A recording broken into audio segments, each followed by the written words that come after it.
I am very happy to do this presentation for all of you. I know the time is not the best one, but I will do my best for maintain you awake. So my presentation is about how we are building the next generation of health data spaces in the Europe, in the different country, and from my experience, I will talk also about the Spanish national data space and then regions and the different level of data spaces and how we are working with the semantic of the information and of the health data in a common way in these different spaces. Just very briefly, my background, I am a biomedical engineer. I was working the last years, 7 years, as a head of data in one hospital in Madrid region, 12 de Octubre, where we did many interesting projects about data platforms and data spaces. And now I'm working in Better, a digital health company, also related with this standard that Alberto mentioned, OpenAir, FHIR, OMOP, and trying to make the next generation of data platforms. So also you have here my contact, email and others, if you want to ask something also in this ways. So I want to give some key message in this presentation. The first one is, I think it's common agreement in this conference, health domain is not easy domain. It is a complex domain. Because of this, also the innovation in the health domain, it can be seen slower than other domains, industry, bank, tourism.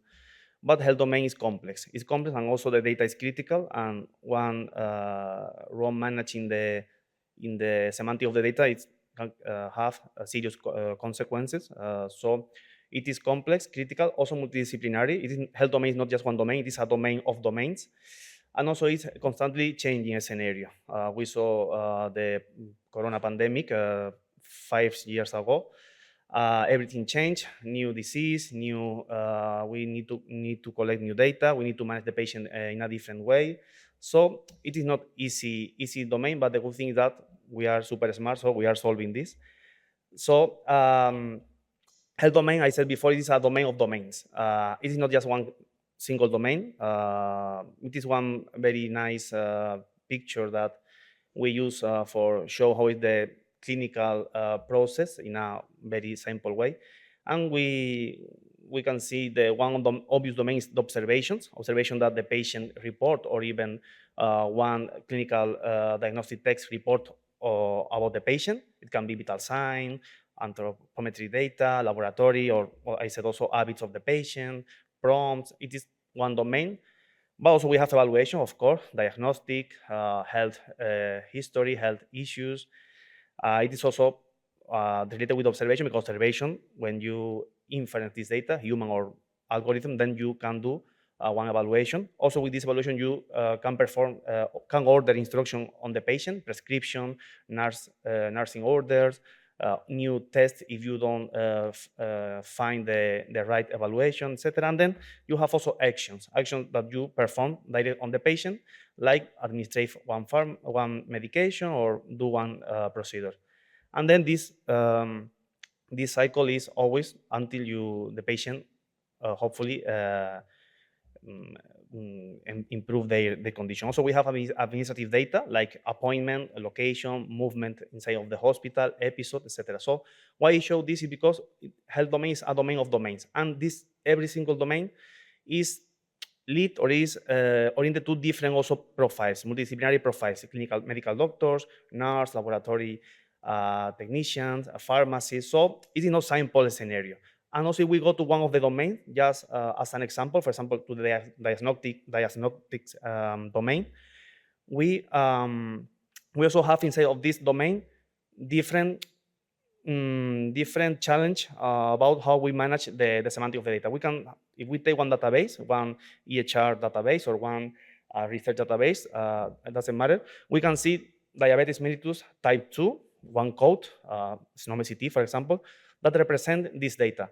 And more or less, this part is, okay, we can think that systems can introduce one code that in a universal way we can represent diabetes type 2. But what is the context, the meaning of this data? it is a new diagnosis about the patient. Okay, if this is a new diagnosis, then this patient having one clinical pathway for treat this condition, then we have to do actions on the patient, etc. But also can be just a clinical suspicion on the patient. Maybe it is not yet new diagnosis. We are trying to understand if the patient has this or not. Or maybe it is a diagnosis discarded. We make some test on the patient, then we decide that he or she doesn't have this disorder. It also can be a personal history. This patient come when he was child. We diagnose this on this time, and then the patient have this chronic condition, but it is not new diagnosis. It is just something that he is observing in the hospital. Or it can be also a family history. Maybe it's not about the patient; it's about the mother. The mother had one diagnosis about or the father about the diabetes mellitus type 2, and then the patient just need to be maybe checked in more usually than other kind of patient, but he doesn't have this disorder. So because why it is important is because we need to manage the semantic in a proper way. We need to process and perceive the semantic, not just the data. And it's really important because we are not going to treat the patient at the same way if it is a new diagnosis, if it is a suspicion, if it is a personal history or family history. So because it is important because even the diabetes mellitus type 2 is the same data, the same SNOMED-CT code or the same ICD-10 code, the semantic and the context of the data is what really make us how we need to manage this data, and then of course the patient. Semantic is something that all of you know because this conference is the reference conference in semantic. But sometimes we need to solve the semantic,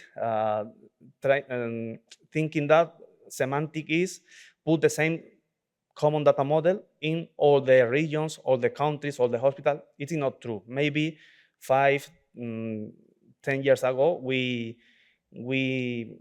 medical informatics area is oriented to this perspective, but now with the evolve of this open standard, OpenAir, FHIR, OMO, we understand that semantics doesn't imply put the same model, the same system, but we need to put a semantic that can be compatible with the system who need to process the data. Not just for human, of course, human is easy. When one human read one report with diagnosis allergy to penicillin, and other the same human read other report when they said causal agent of the allergy is penicillin, the human understand that it is the same. But we need to do also that one system, one artificial intelligence system or one rules-based system, understand also that it is the same meaning. So we need that these semantic equivalents have to be not just readable for human, also for machines, of course.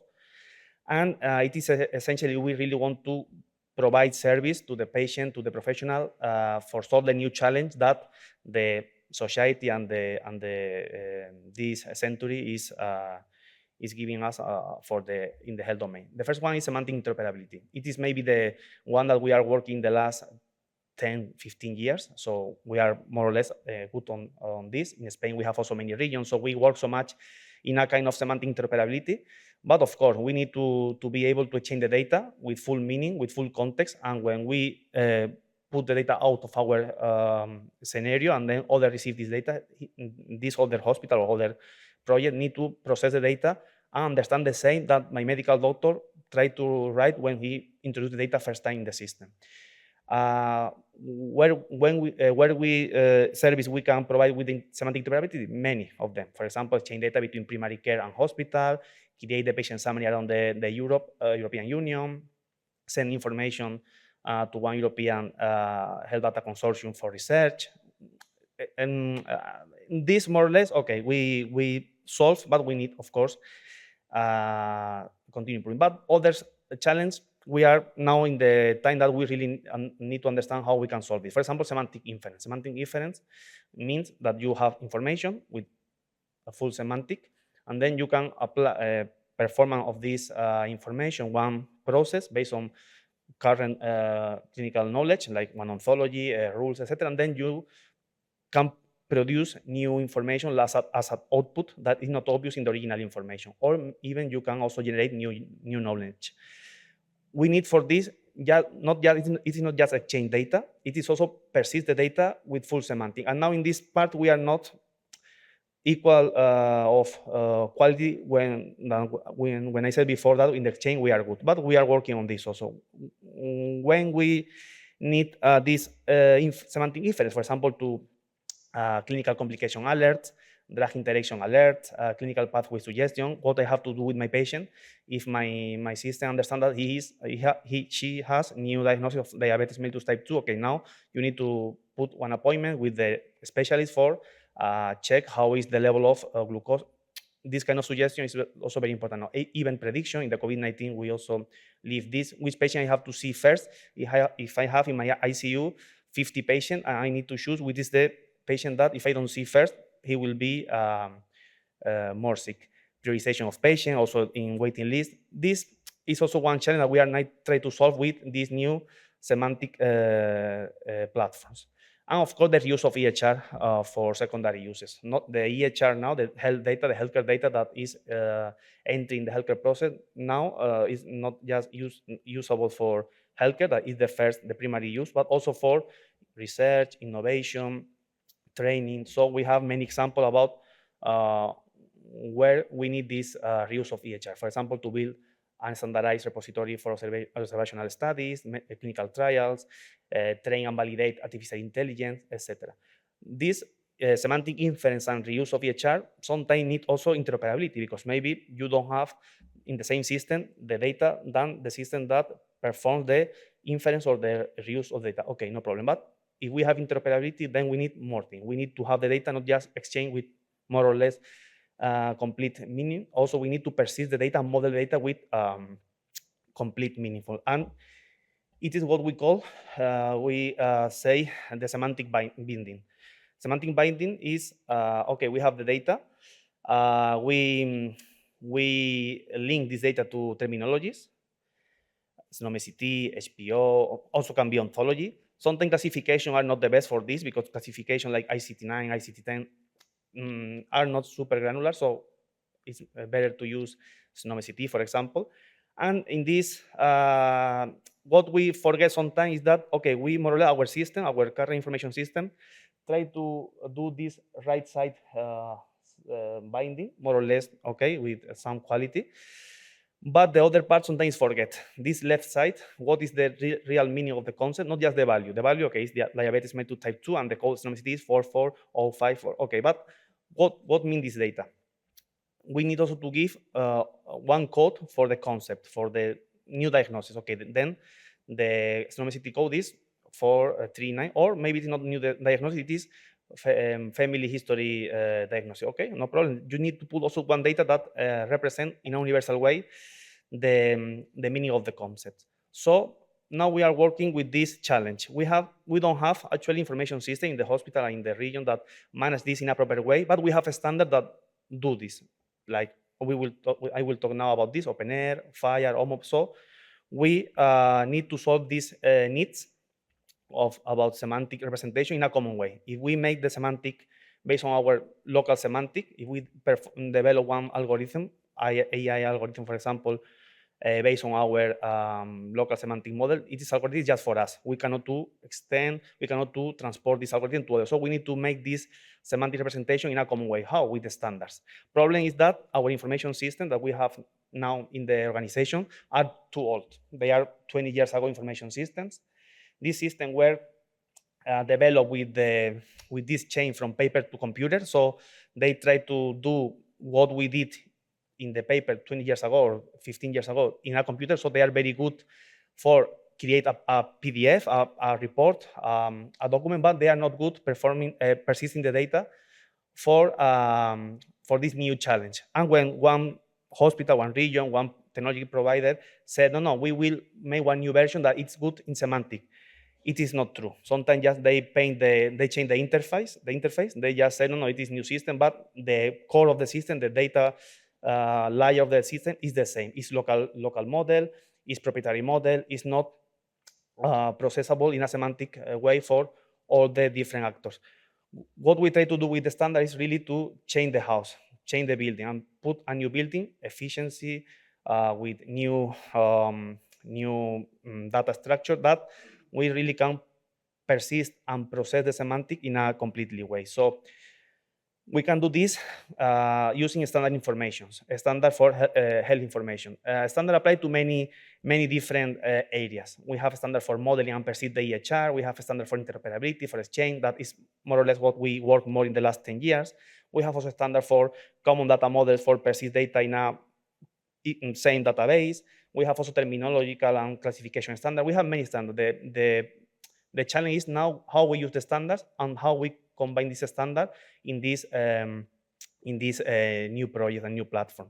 I will talk about three important standards. I think that the three standards that are now the more important in the data platform, data space in healthcare and also for secondary use. First one is OpenAir. I will not be super deep in this explanation because we can talk this 3 hours. But if you have any question about this standard, I will be happy to talk later with all of you. OpenAir is a standard for model and persist the EHR for healthcare purpose. OpenAir is based on this concept of dual model, reference model and archetype model. And they let that we build our EHR with flexibility, but also with the common component and the common concept that we can perform and we can implement this semantic in a common way around the different information systems that have to be used in healthcare purpose and also for other secondary use. How we make this? Because OpenAir offer this kind of different level models. The reference model are this kind of common and generic pieces that you can use for build your EHR, your concepts. For example, in the OpenAir model is folder, composition, entry, element. And then with these pieces, you build the archetypes. Archetypes are full concept with full meaning, like health problem, medication order, blood pressure, and then they try to be universal. They are maximum data sets that in all OpenAir community, we can use the same archetypes. And then we have the templates that are the implementation of these universal archetypes in a specific use case. For example, we have the universal concepts, health problem, medication order, blood pressure, and then we create the template patient summary, European patient summary, for example, or discharge report or oncological report of 12 de Octubre Hospital. These templates are use case specific, but when we make a query and we say, no, I want all the health problem, I don't care if it is for one template or other, we can manage the semantic and we can manage the data in a transversal and common way. So it is because why it is important to change this paradigm of, the data is in local databases, each concept is a column. We need to build the concept that the semantic can be processed not in a fixed and plain database. Also with OpenAir, we separate these two levels, two-level design of information system. The archetype, the content, the clinical information is modeled by the expert of the domain. And then it's translated by technicians in a database. It can be relational, not relational. It is not care. How you implement the archetype is then technical problem, but how we develop the archetype is clinical problem. So we need to separate these two challenges, because if not, we are always giving that I am technical profile, but I think that technical people, we cannot design the information system. They have to be designed in a content sense for the users, for the professional, and then of course we need to implement this based on this modeling. Also, one standard very important now is OMOP-CDM. OMOP-CDM is for persistent data also, but more oriented to secondary use, not to primary use, not for healthcare. And OMOP-CDM is very useful standard because they said, okay, maybe for research, we don't need this flexibility like OpenAir for create our template with common archetypes. Research more or less have common domains, and then we can create one universal database based on the same tables, based on the same vocabularies, and then we use this in all the federated network that we want to make in a project. And then it works very well. Spain also and Europe have many sites based on OMOP-CDM. We have Eden project, now we have Darwin EU project, and then OMO is very useful for persistent data, but always with the scope of research. And last one is FHIR. FHIR also is very super useful standard but it's for exchange the data. FHIR is not designed for be flexible. FHIR is not designed to be complete and clinical detailed model for persist, but FHIR is one sample standard based on common limited data set that they call resources for exchange data from one point to other point based on implementation guides around a specific use case. But the key of this is that we need to use all of this standard in a common way, in a combined way, and agnostic to the standard. It is not football team. It is not about I am of FHIR or I am of OpenAir. Standard have to be used in a joint way in this new data platform and new health data spaces. For example, OpenAir is very, very useful in primary use for knowledge formalization, more than knowledge, clinical concept modeling, data persistence, and data query, but not so much useful for now for exchange. And then we can put in this, of course, FHIR. And then for the secondary use, we have for persist and for query the data, OMOP, also I2V2, but OMOP now is the main standard on this. And for exchange the data, also we can use for secondary use FHIR. Also, we have also CDISC for clinical trial perspective. And then the future of these standards is not to be used isolated, separated, have to be used in a combined way. But always we need to understand that we need to use each standard for the purpose for which they were designed. And the last message I want to give that this standard only add value to the healthcare, to the research, to the innovation, if they are implemented in the health data platform. This standard, they are just tools. One standard doesn't do anything alone. SNOMED-CT is useful, but not enough. OpenAir is useful, but not enough. We need to combine all these standards and implement and design health data platform based on this open standard for healthcare and also for secondary use. Now the challenge is that we have different levels, health data space or health data platform. We have, one health data platform. What is health data platform? It is a digital space, digital ecosystem that allows the users, professional, patient, the management, the storage, the exchange, and the exploitation of the health data, and of course, also the semantic metadata. This data platform are composed by 3 key points. The first one is the more technical layer, the data layer, the infrastructure, the standard that we use, but also, of course, it's super important to talk about governance, about the platform, who can use the data, for which purpose, how we model the standard, which is our standard for terminology. We need to also make this governance on the top of the platform. And also, of course, the human team, this multidisciplinary team that it have to be composed of functional and technical people. And of course, we need to understand that it is impossible to limit the health data spaces in a single level. We have health data platform and spaces in all the different actors in the healthcare. We have cross-border data spaces like the European health data space. It is a cross-border between different countries of the European Union. We also have national data spaces. Every country has or is designing and implementing the national data space. Spain, for example, we have the Spanish national health data space. This HCD SNS is the name for primary use. But also every region, especially in the countries that are federated country in the healthcare governance, we have also regional data spaces, the health data space of Madrid, of Catalonia, etc.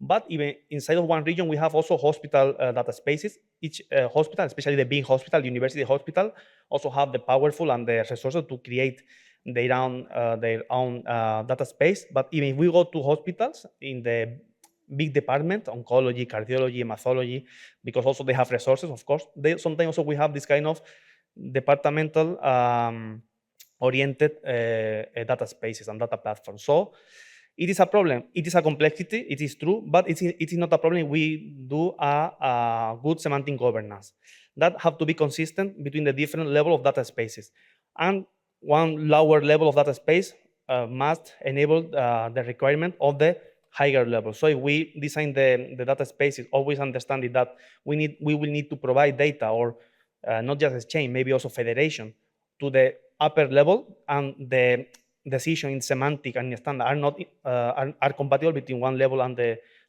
upper one. We really can create this complex scenario based on these different data spaces. One example of this kind of standard is the open platform design that, for example, Catalonia is now designing and implementing in this region one open platform based on standards. And the idea of open platform is that we separate what is data and what is service, or what is data and what is application layer. So we have the data in a single, not single repository in a physical way, but yes, in a semantic design. So this data is in my neutral data layer, and I implement all the application, all the service, the algorithm, the ETL process on the top of this neutral repository.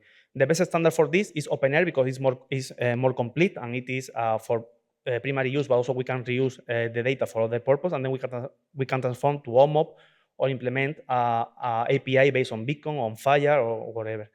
And also, this kind of open platform is not just oriented to take the data and move the data. Also, they are trying to move also the application. We have many local sources in the regions. We have hospital information system, laboratory, medication, prompts, research registries, and then we are trying also to move this application on the top of this natural data layer. So in the future, for example, Catalonia is trying to do this.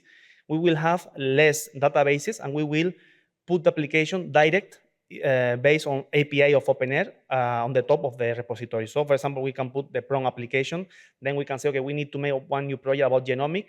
I don't put this genomic domain in my old list because it is very not the proper system. I will separate this domain from my laboratory information system. I will put the genomic domain on the top of my OpenAir neutral repository. And of course, all the registry that I have for, I don't know, research, cohort, specific cohort, transplant, etc., I also move and I put on the top of the OpenAir. And then, of course, I transfer to OMOP, to Fire, to Beacon. I connect RedCap, I connect Power BI, whatever. It's based on APIs, but not just everything don't need to be based on point-to-point exchange. We also can combine the data, and then we will see how we use the data inside and outside of our organization. And the last part is just one example about how we make this kind of platform in Madrid, in Infobanco project.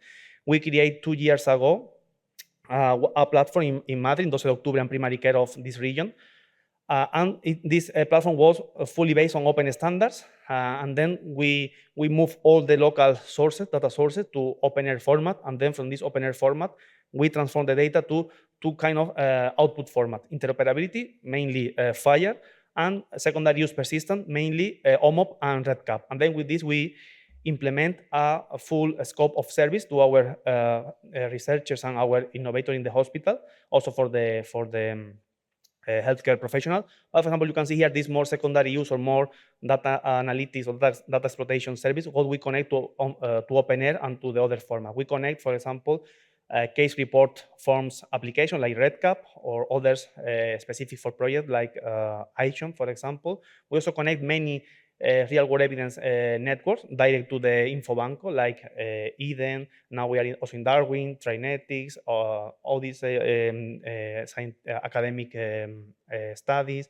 Also, of course, artificial intelligence suite for developed algorithm, RStudio, Python environment, etc. And also clinical management tools to create dashboard, especially based on Power BI, but also others like Shiny, for example. We use this in the 12 de Octubre from the explosion of the use of the data was in the COVID-19 pandemic, but then we continue using the Infobanco, and we create many projects based on the European Union work line, like artificial intelligence, precision medicine, real-world evidence generation, value-based care, and epidemiological surveillance. And we participate in thousands of projects in the hospital, not the medical informatics unit.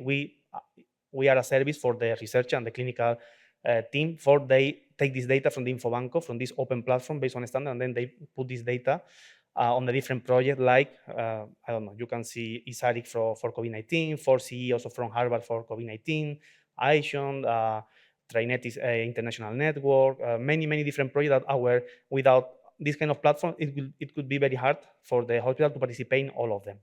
And just the last slide is what we achieve with this Infobanco platform. Also, of course, think that it is a very efficient platform based on a standard, and we don't need to introduce the data manually for every single purpose. We have the data reusable and semantic interoperable between source and the Infobanco, and then we were the first full application based on OpenAir in the Spanish national health system. We created this Infobanco, and it was a reference in OpenAir in Spain. Also, we were the first transformation between OpenAir to other standards like OMOP, FHIR, CDISC, etc. We provide many scientific publications to our Institute of Research. More than 60 papers were just performed using the data of Infobanco for oncology, hematology, internal medicine, about COVID, about others. So we really improve the knowledge about the clinical area, and also we also publish many papers specific for medical informatics about how we create one platform fully based on OpenAir, OMOP, and this FHIR and this kind of standards.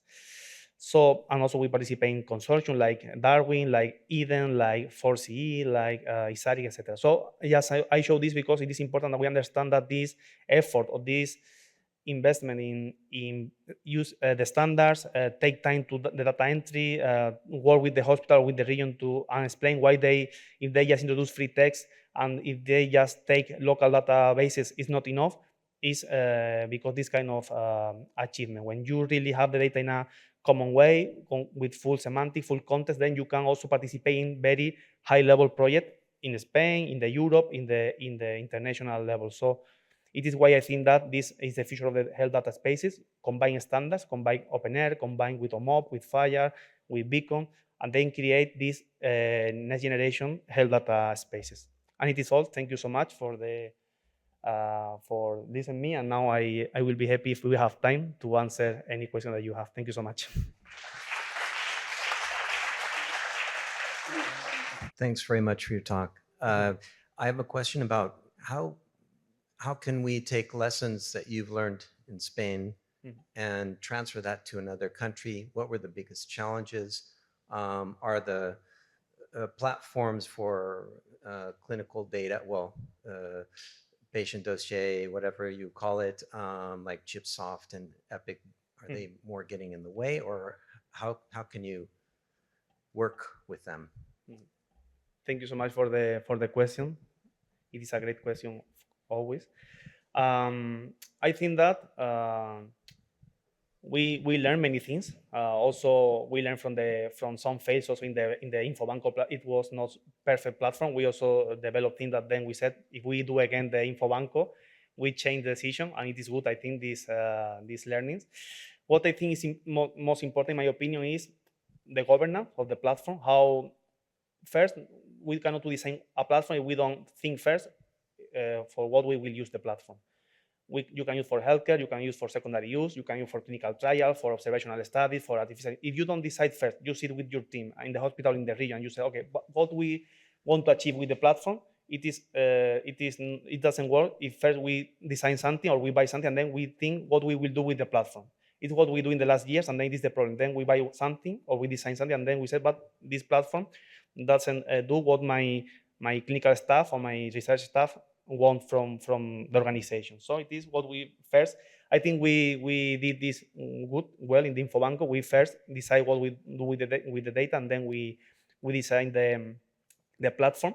I think also we don't need to introduce sometimes so much technology. Technology is important, of course, but sometimes we try to put, especially in the healthcare area, in the health domain, too much complexity in a technological way. But then when the company who developed the platform go out from the hospital because they have one project, one time, and then they go and give you the one platform that is super complex, then the hospital need to manage this. And sometimes the hospital are not prepared to manage this super complex application. Sometimes we need to design something maybe more simple. Of course, not simple in a semantic way, maybe simple in the technology requirements, and then be sure that when the company who developed the platform go from the hospital to do other project, the staff that you have in the hospital, this multidisciplinary staff, can manage the platform. And the last I think in my opinion, the most important thing is that we need to understand that the data is always, or have to be always, a record and data entry in the healthcare process. Sometimes we see the research like secondary purpose, and then we have project where, no, you have the EHR, but for my clinical trial, you have to put the data here manually, and with a team of 20 data managers. It is something that it doesn't work in a long term because you create projects that are very dependent of the money of the pharma industry or whatever. So what we try to do also with this Infobanco project is, oh no, secondary use is super important. We want to make research and we want to use the data for secondary use, but this secondary use purpose always have to have one impact in the EHR. So if we go to one project in research and we say, okay, this project, this clinical trial need syndrome CT diagnosis. We don't let that the sponsor of the project say, oh, I will put here one form in a local database. We try to put this form on our EHR and improve the EHR because why? Because when we improve the EHR, this data that we put syndrome CT, for example, in the EHR, is not just for this clinical trial. That was the excuse to do this. Also, this syndrome CT code can be used for the healthcare of the patient, but also for maybe 10, 15 clinical trials that come later of this. So we always use this secondary use, like, of course, research is super important, but also have to be also one engine to improve the EHR, the healthcare data. So I think with these three lessons, I can give you maybe 20, but with these three, I think it is the most important, in my opinion, what we learn in Infobanco project. Thank you for this nice talk. My question is about, as far as I understand, this OpenHR achieves interoperability by forcing user to enter data in the same way. So how about the existing data, like legacy data? What are the challenges migrating this data to OpenHR platform or the system?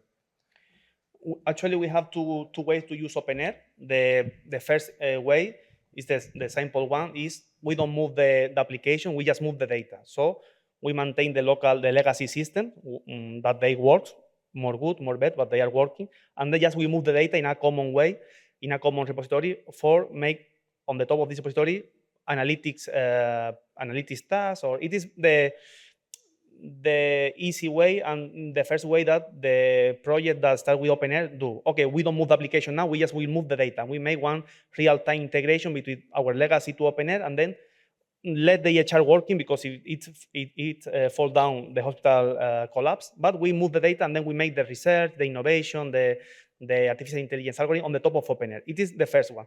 The second one, it is the most brave, but also the most interesting, is to move also the application. Then when you have the data moved from the local to the OpenAir format, then you can say, okay, I will start to deprecate my maybe simple application, prompts application, one departmental of, I don't know, of neonatology, and then you put this application that are maybe just one or two forms on the top of OpenAir, and then you are deleting local databases that it's just one mushroom in the hospital that just you need to maintain, you need to integrate, and then you move this full application on the top of OpenAir. This is also a challenge. Also, OpenAir try to be flexible in a template level. I mean, the idea of OpenAir is that we have these archetypes common because they are universal concept. When you see, if you see the OpenAir catalog of archetypes, you see blood pressure. It is maybe 30 or 35 elements blood pressure. You have the systolic, diastolic, but also the position, confusing factors. It is that date of the, so it is maximum. I think it's very strange that one doctor said, no, this blood pressure is not complete. But of course, then you can create your report, the template of report of cardiology in the hospital of Catalonia. In this template, you are flexible, but the idea is that you have the same archetypes behind, but you don't need to have the same forms because the forms is oriented to use case. So you can have one form for the cardiology report of 12 de octubre in Madrid with 10 data elements, and other in Catalonia with just 5. Why? Because maybe cardiology department in Catalonia want something more simple than 12 de octubre.